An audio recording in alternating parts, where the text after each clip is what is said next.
we learn differently. എട്ടാം സങ്കീർത്തനം. മനുഷ്യൻ സൃഷ്ടിയുടെ മകുടം.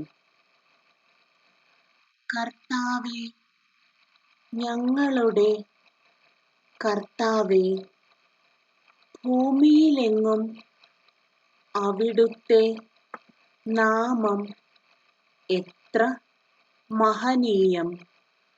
അങ്ങയുടെ മഹത്വം ആകാശങ്ങൾക്കുമീതെ പ്രകീർത്തിക്കപ്പെടുന്നു.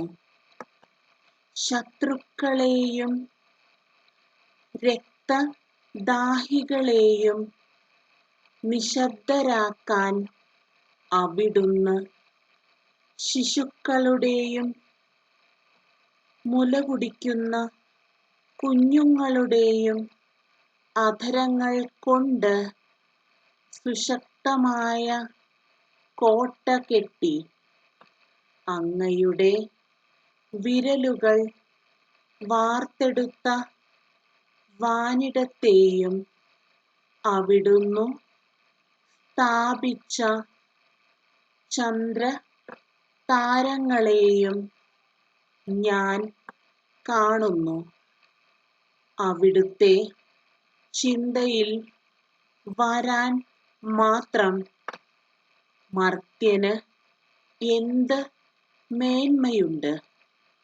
അവിടുത്തെ പരിഗണന ലഭിക്കാൻ മനുഷ്യപുത്രന് എന്ത് അർഹതയാണുള്ളത്.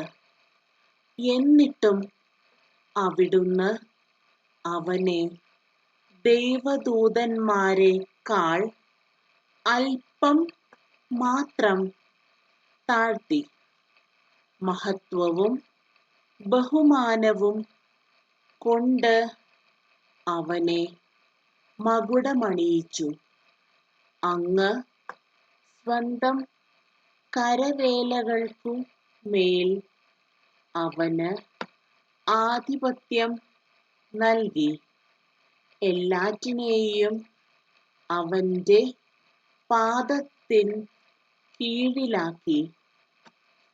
ആടുകളെയും കാളകളെയും വന്യമൃഗങ്ങളെയും ആകാശത്തിലെ പറവകളെയും സമുദ്രത്തിലെ മത്സ്യങ്ങളെയും കടലിൽ സഞ്ചരിക്കുന്ന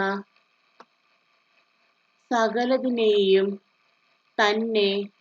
കർത്താവേ, ഞങ്ങളുടെ കർത്താവേ, ഭൂമിയിലെങ്ങും അങ്ങയുടെ നാമം എത്ര മഹനീയം.